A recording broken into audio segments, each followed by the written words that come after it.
Welcome back to our continuing coverage of the T20 World Cup 2026. We've looked at the fireworks from South Africa and the history making debut of Italy, but now we turn our attention to Colombo, where match number 8 took place at the Sinhalese Sports Club. This was a Group B showdown between Zimbabwe and Oman.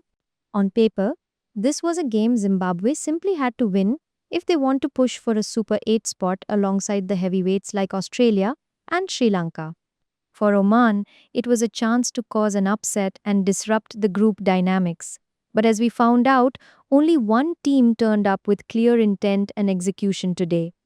The conditions at the SSC were typical for a day game in Colombo, warm, humid, and a pitch that promised a bit of assistance for everyone if they applied themselves. Zimbabwe's skipper Sikandar Raza won the toss, and without hesitation, he chose to bowl.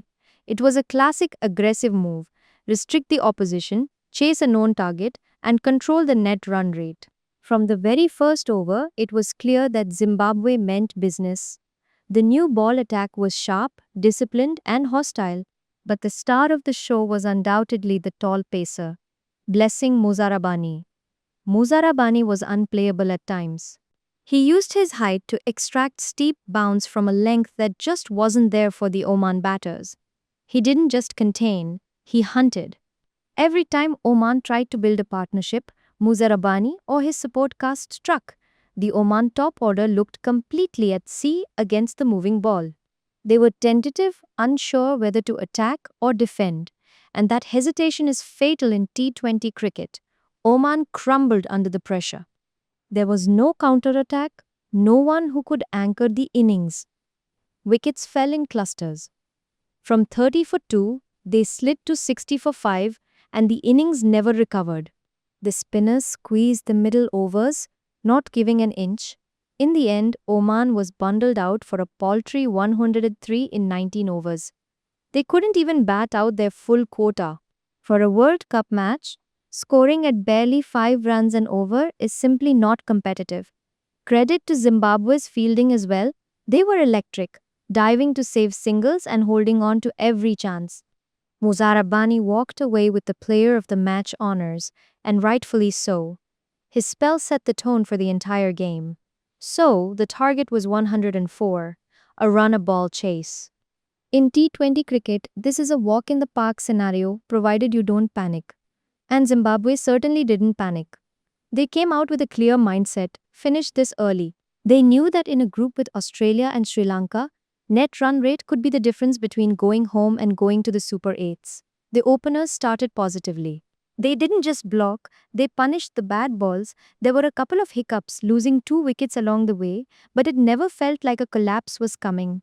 The intent was aggressive. They wanted to kill the game inside 15 overs. And they did better than that. They wrapped it up in just 12.3 overs. 106 for 2. An 8-wicket win with 45 balls to spare. That is a massive margin in this format. The batters looked comfortable against both pace and spin, using their feet well and finding the boundaries with ease. It was a professional, no-nonsense chase, no drama, just dominance. So what does this mean for Group B? For Zimbabwe, this is the perfect start.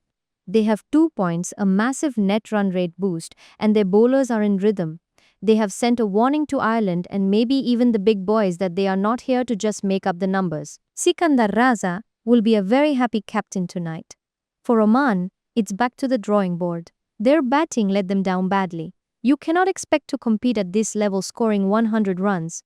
They need to find a way to rotate the strike better and handle quality pace if they want to challenge anyone in this group.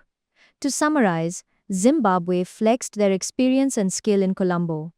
A dominant bowling display, led by Muzarabani, followed by a clinical chase. They look organized, hungry, and dangerous. That concludes our wrap-up of Day 3. The tournament is heating up. Next up, we have Day 4 with Netherlands taking on Namibia and New Zealand facing the UAE.